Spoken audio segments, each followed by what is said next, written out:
In this video, we're going to catch up with the latest moves for the two major stock market indices, the Dow Jones in the US and the German DAX, to see if there are more gains to come for these two.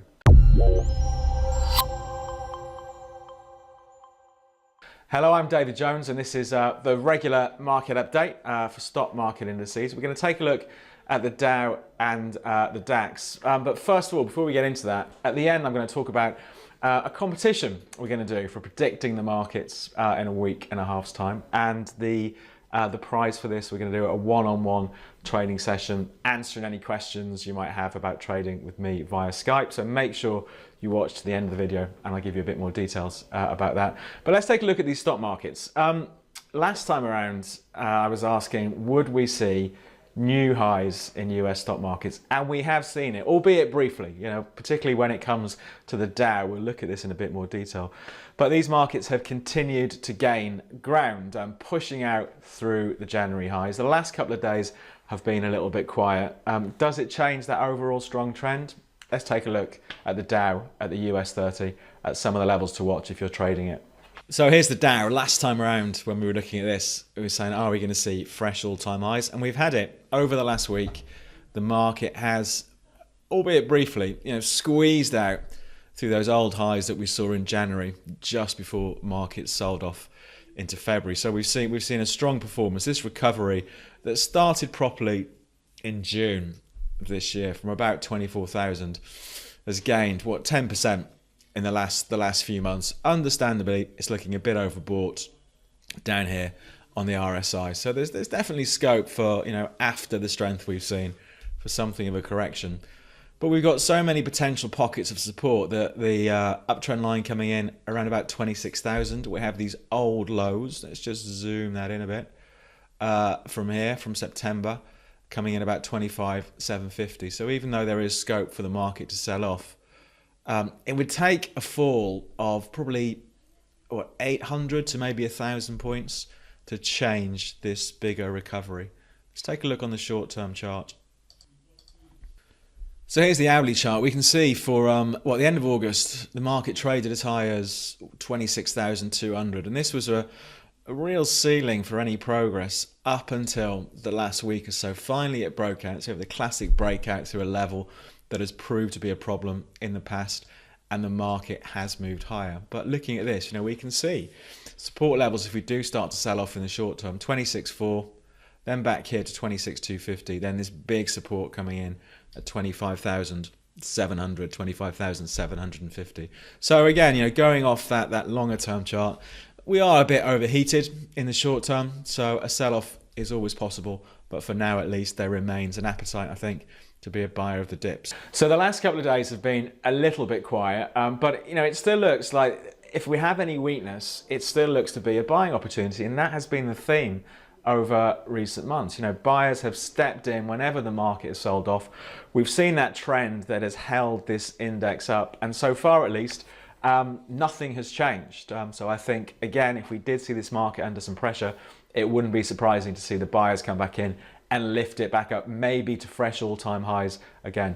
The DAX has been a little bit different. A few weeks ago, I was saying how it had really underperformed US markets. It has turned around in recent weeks. Again, it's had a quiet couple of days, and there's a really obvious level to watch on the upside from here. I think it's an important level if we're trading it. So let's catch up with the DAX.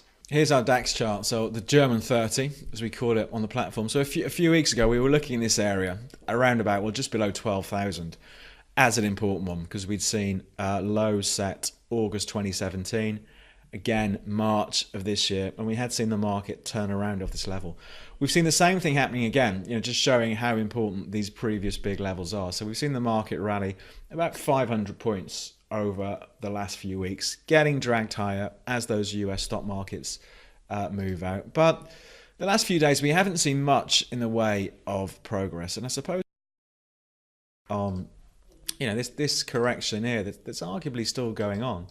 So I think off those highs from June, middle of June, coming in around about 12,500. So that's the real short-term barrier for the DAX. Not quite overbought on the RSI, but it is, in the upper the upper band. So maybe, you know, there's always the possibility that we see a sell-off. But if we do get a deeper sell-off, the level to watch again, these old lows, 11,900 from the middle of September and 11,650 back to here from March. Let's see what happens. I think if we need to crack 12,500 to start building a much stronger recovery, pushing up to 13.2. I think if we see stock markets in the US continue to push higher, it would be surprising if the DAX didn't follow suit. But I think 12,500 is the level that needs to be cracked. So arguably that trend over recent months still holding this market down, and 12,500 is not a million miles away from where the market's trading now is, I think, the key level to watch. So let's see what happens. See if it can crack that level and maybe open up something of a wider recovery. But broadly speaking, these stock markets are still incredibly strong, particularly in the US. And when the market does sell off, the buyers come back in. Now, about this competition, we're going to run one of these for different markets every week. The competition is to predict the closing price, the official closing price for the Dow Jones Index a week on Friday. So that's October the 5th. Okay, so it might not be a week on Friday when you're watching this video, but Friday, October the 5th, the closing price for the Dow Jones as reported on Google Finance. Let's use that as our official source for the data. And what we're going to do is, we know a lot of people have lots of questions about trading. We try and answer them in the comments, but we'll do a 15-minute Skype session with me just to try and answer any questions. So the way to enter it is easy enough. Just leave your predicted closing price for the Dow in the comments, and then we'll get in touch with you after October the 5th and sort it out. We'll announce who the winner is. The last entry can be made in a week's time, a week from this video going live. So next Wednesday, just in case anybody tries to put in an entry 2 minutes before the market closes. So we'll see how it gets on and we'll update in a future video. We'll start wrapping things up there. As usual, if you have any questions or comments, leave us a message in the comments down below. We do read all of them. If you like the video, click on the thumbs up. It helps us reach a wider audience for this sort of content. And to never miss out on the content we upload during the week, we look at cryptocurrencies, FX, trading strategies, all of this sort of thing.